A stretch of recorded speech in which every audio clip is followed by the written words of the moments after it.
भक्ति मुक्ति के दाता सतगुरु ये भटकत प्राण फिरंदा, उस साहिब के हुक्म बिना नी तरवर पात हिलंदा।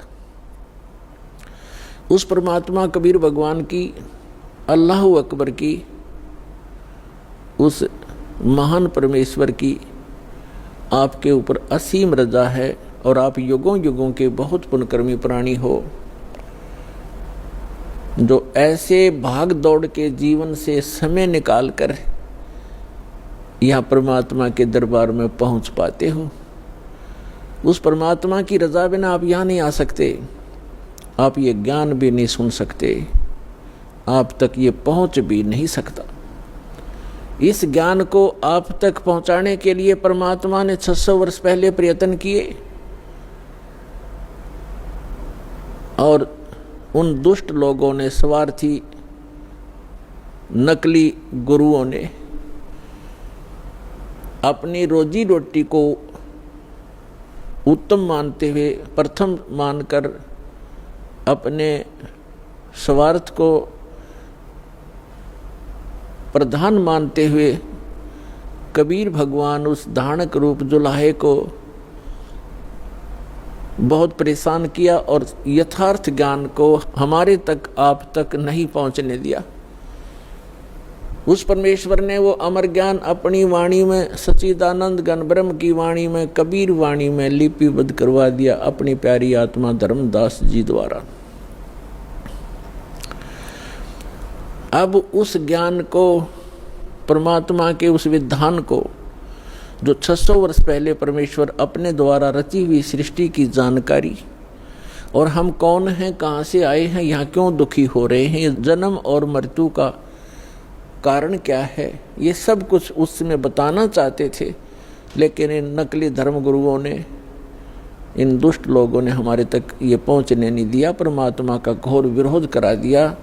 उनको काटने, मारने, बुरी तरह परेशान करने पर ही लगे रहे, जनता को भ्रमित करते रहे।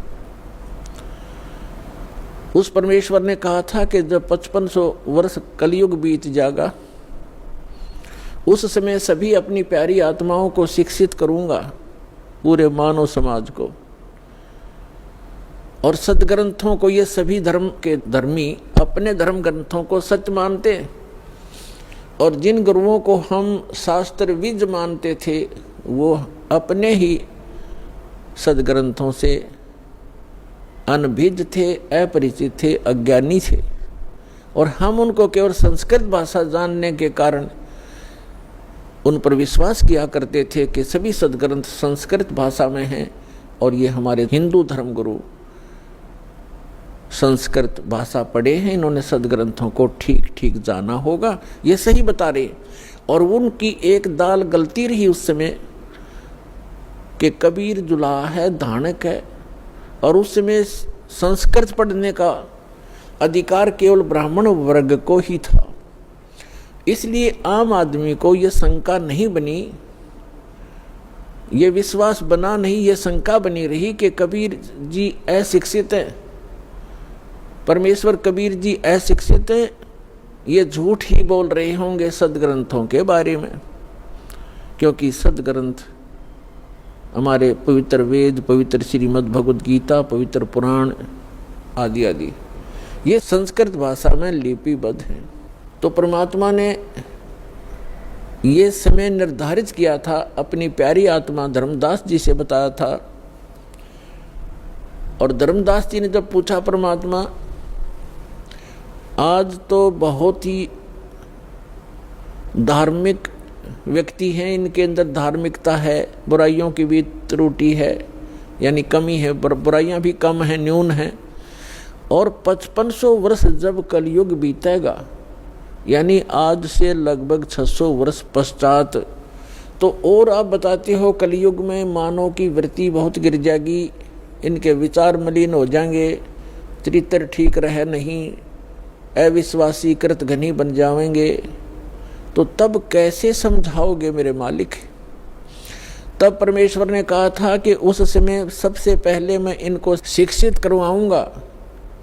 परमात्मा कबीर जी कहते हैं, ये सब खेल हमारे किए, हमसे मिले सो निश्चय जिए। और फिर जब ये शिक्षित हो जाएंगे तब अपना दास भेजूंगा।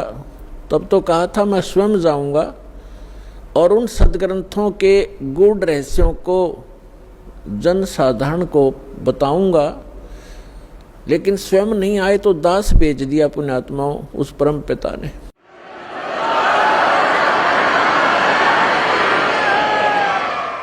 और आज आप देख रहे हो ये इलेक्ट्रॉनिक सिस्टम, इलेक्ट्रॉनिक उपकरण, इंटरनेट सिस्टम, ईमेल, प्रोजेक्टर, ये सीडी, डीवीडी, पेन ड्राइव, जो भी ये टेक्निक परमात्मा ने, ये जो भी टेक्निक है उस परम पिता कबीर भगवान की दी हुई है मानव को।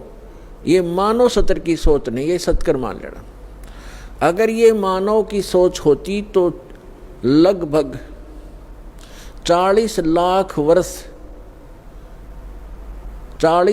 वर्ष तो इस चतुर्युगी के बीत गए हैं और आज तक ये टेक्निक उपलब्ध नहीं हुई, मानव नहीं खोज सका।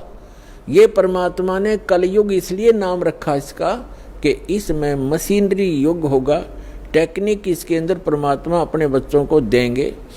और उसका मूल उद्देश्य ये है कि इस तत्व ज्ञान को जो 600 वर्ष पहले परमात्मा कबीर जी बताना चाहते थे, आज घर बैठे अपने बच्चों को इन टीवी के माध्यम से, इंटरनेट के माध्यम से, ये जो यूट्यूब आदि बन गए हैं, इनके माध्यम से घर बैठे ये अमृत ज्ञान बताऊंगा और तब ये समझ जाएंगे और मेरे पास आ जाएंगे, अपना कल्याण करवा लेंगे। तो ये सारा कुछ जो उपकरण बनवाए हैं परमात्मा ने, ये इसलिए दिए हैं, उस परमात्मा गॉड गिवन ये माइंड है, जीव का अपना सतर की सोच नहीं है, ना ये बना सकता है। और जैसे अभी इस दास का जन्म हुआ किसान परिवार में, 50 वर्ष पहले जब हम 10-12 वर्ष के थे, हमारे यहाँ जो गेहूं की कनक को निकालते थे उसमें से भूसा अलग और कणक अलग करने के लिए एक 50 मन गेहूं के लिए 1 महीना लगता था। उसके ऊपर बैल घुमाते रहते थे, एक छड़ा बांध के पीछे बैलों के उसको घुमाते रहते थे। कम से कम 1 महीने में जाकर 20 दिन में जाकर के वो बारीक होता था, तब उसको बरसा बरस गेहूं अलग और भूसा अलग करते थे। ऐसी टेक्निक थी उस समय। और उससे पहले तो और उस हमारे समय में तो ऐसे घुमाने वाली चारा काटने की मशीन हाथ से घुमाने वाली लग गई थी, जिसने गंडासा कहते हैं।